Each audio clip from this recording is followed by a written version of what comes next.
नमस्कार मित्रांनो, जर तुम्ही फार्मर आय डी धारक शेतकरी असाल तर तुमच्यासाठी एक अतिशय महत्त्वाचा अपडेट आहे.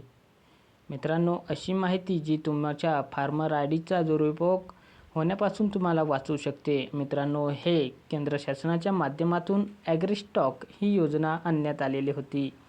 मित्रांनो, याच्या संदर्भात शेतकऱ्यांना फार्मर आय डी आर्थिक शेतकरी विशिष्ट ओळखपत्र दिले जाते. मित्रांनो, हे देशभरामध्ये करोडोच्या संख्येने शेतकऱ्यांची नोंदणी जी आहे ही करण्यात आलेली आहे. तसेच मित्रांनो, राज्यामध्ये सुद्धा 30 लाखापेक्षा जास्त शेतकऱ्यांची नोंदणी जी आहे ॲग्रीस्टॉक फार्मर आय डीसाठी करण्यात आलेली आहे. त्यासाठी मित्रांनो, शेतकऱ्यांचे farmer I D number generate करण्यात आलेले आहेत. तसेच शेतकऱ्यांची शेतजमिनीची माहिती, पिकाची माहिती, शेतकऱ्यांना दिल्या जाणाऱ्या पीक कर्जाची माहिती, शेतकऱ्यांसाठी विविध योजना राबवल्या जातात. अशा असताना त्यासाठी आवश्यक असलेला म्हणजे फार्मर आय डी कार्ड हा शेतकऱ्यांना आता खत देण्यासाठी उपयोगी येणार आहे. म्हणजेच मित्रांनो, हा बंधनकारक करण्यात आलेला आहे. मित्रांनो, एकंदरीत जर आपण बघितले तर फार्मर आय डी हा शेतकऱ्यांसाठी एक अतिशय महत्त्वाचा आणि बंधनकारक असा कागदपत्र मानण्यात आलेला आहे. मित्रांनो, शेतकऱ्यांना हे सर्व होत असताना फार्मर आय डी बंधनकारक का करण्यात आलेला आहे? तर मित्रांनो, यामध्ये कोणतीही जी माहिती ही साठवण्यात आलेली आहे, शेतकऱ्यांची संबंधित माहिती साठवण्यात आलेली आहे. मित्रांनो, एवढं महत्त्वाचं हे फार्मर आय डी आहे की फार्मर आय डीचा दुरुपयोग होण्याची शक्यतासुद्धा समोर आलेली आहे. मित्रांनो, हे करत असताना काही दुरुपयोग होऊ नये म्हणजेच आजच्या आपण जर बघितले तर काही प्रयत्न आपण फार्मर आय डीची सुरक्षा करण्यासाठी करणार आहेत. तर मित्रांनो, काही दिवसापूर्वी आपण अपडेट घेतले की खत देण्यासाठी फार्मर आय डीचे उपयोग होणार आहे. तर मित्रांनो, आता बऱ्याच साऱ्या शेतकऱ्यांच्या शेतात किंवा जमिनी वाटलेल्या नाही अशा भाडेपट्टे करारांनी केलेले बरेच सारे शेतकरी ज्यांचे फार्मर आय डी जनरेट झालेले आहेत, तर काही ठिकाणी शहराच्या ठिकाणी राहत असलेले शेतकरी आहेत. जमिनी किंवा दुसरे कोणतेही शेतकरी अशा करतात, त्यांची शेती करतात. अशा शेतकऱ्यांनी आपल्या शेतातील किंवा शेतावरील एखाद्या शेतकऱ्याला पीक कर्ज घेण्यासाठी परवानगी द्यायची असेल तर खत खरेदी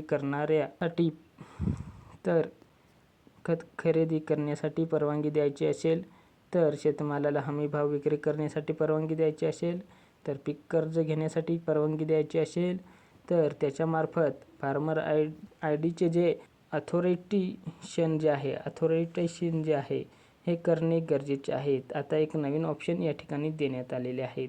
म्हणजेच मित्रांनो, ऑथोरायझेशन म्हणजे कसं द्यायचं याबद्दल आपण माहिती घेणारच आहे.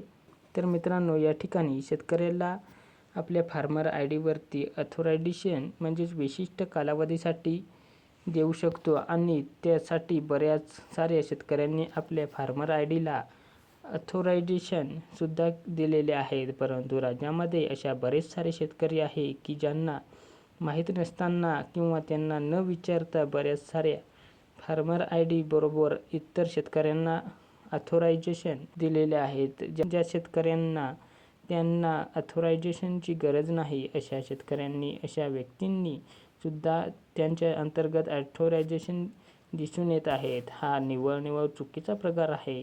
मित्रांनो, या माध्यमातून पीक कर्ज घेणे असेल, खताची खरेदी करणे असेल, इतर खरेदी किंवा पीक विमा भरवायचा असेल तर अशा बाबींकरिता इतर व्यक्तीला करता येणार आहेत. तर अशी बाब तुमच्यासोबत होऊ शकते आणि ही होऊ नये म्हणून काय करायचे आहे तर ॲग्रीस्टॉक फार्मर आय डीचे जे काही पोर्टल आहे, ॲग्रीस्टॉकचे फार्मर आय डी आपण ज्या पोर्टलवरून काढले आहे ते पोर्टल आहे, या संकेतस्थळावरती जायचं आहे. डायरेक्टली लिंक तुम्हाला डिस्क्रिप्शन बॉक्समध्ये दिलेली आहे. तिथे जाऊनसुद्धा तुम्ही या पोर्टलवरती येऊ शकता. म्हणजेच मित्रांनो, आपण यापूर्वी ऑथोरायझेशन कसं द्यायचं याबद्दल माहिती घेणारच आहे. तसेच मित्रांनो, या पोर्टलवरती आल्यानंतर काय करायचं आहे तर आपल्याला फार्मर आय डी लॉगिन अंतर्गत आपला जो काही मोबाईल नंबर आहे आणि पासवर्ड आहे याची करून कॅप्चा कोड दिलेला आहे तो टाकून लॉगिन करायचे आहे. लॉगिन झाल्यानंतर आपला डॅशबोर्ड दाखवल्यानंतर आपली जी काही फार्मर आय डीची रिलेटेड माहिती आहे त्या ठिकाणी दाखवली जाईल आणि आपली कन्फर्मेशन असेल किंवा इतर ज्या काही बाबी असतील हे आपण या ठिकाणी पाहू शकता। याच्यामध्ये खालील आपल्याला एक ऑप्शन देण्यात आलेला आहे, फार्मर ऑथोरायझेशन, ज्या ठिकाणी आपण शेतकऱ्यांना जर ऑथोरायझेशन द्यायचं असेल तर देऊ शकतो। यावरती टॅप केल्यावरती किंवा क्लिक केल्यावर आपल्या फार्मर आय डीला जर कोणाला ऑथोरायझेशन दिलेलं असेल तर ते ताबडतोब त्या ठिकाणी दिसणार आहे आणि त्या शेतकऱ्याचा आधार नंबर, त्या शेतकऱ्याचं नाव आणि दिलेले ऑथोरायझेशन वगैरे आपल्याला या ठिकाणी दिसणार आहे। जर आपल्याला गरज असेल तर आपण दिलेले असेल तर ती व्यक्ती असेल तर ठीक आहे, किंवा आपण दिलेले नसेल तर त्या ठिकाणी त्या व्यक्तीची सगळी काही डिटेल येणार आहे। तसेच कोणत्या व्यक्तीचे नाव दिसत आहे आणि चुकीच्या व्यक्तीचे नाव दिसले तर हे ऑथोरायझेशन आपल्याला हटवावं लागणार आहे आणि बऱ्याच साऱ्या शेतकऱ्यांबरोबर हा प्रकारसुद्धा घडून येत आहे आणि असाच प्रकार आपल्यासोबत घडू नये म्हणून आपण सुद्धा या ठिकाणी लॉग इन करून आपलं फार्मर ऑथोरायझेशन चेक करून घ्यायचं आहे। या ठिकाणी जर चुकीच्या व्यक्तीची माहिती किंवा अनोळखीची व्यक्तीची माहिती आपल्याला ऑथोरायझेशनमध्ये दाखवत असेल तर त्या ठिकाणी अशा व्यक्तीचे जर नाव दिसत असेल तर ऑथोरायझेशन डिलीट करू शकतात। तर मित्रांनो, अशा प्रकारची ही एक नवीन बाब आता फार्मर आय डीसोबत घडून येत आहे। तर तुमच्यासोबत ही चुकीची पद्धतीने फार्मर आय डीमध्ये ऑथोरायझेशन म्हणजेच एक परवानगी, आपला फार्मर आय डी वापरण्याची परवानगी, दुसऱ्याला वापरण्याची परवानगी आपण दिलेली आहे किंवा चुकीच्या पद्धतीने फार्मर आय डी वापरण्याची पद्धती जी काही परवानगी आहे ही आपल्याकडून घेतलेली आहे। तर मित्रांनो, अशा प्रकारे सर्व काही प्रकार या ठिकाणी घडत आहे। तर मित्रांनो, या ठिकाणी आपलं farmer I D authorisation check करू शकता आणि या ठिकाणी जर चुकीच्या किंवा व्यक्तींची माहिती जी आहे ही डिलीट करू शकता। तर मित्रांनो, अशा प्रकारे एक महत्त्वपूर्ण माहिती होती।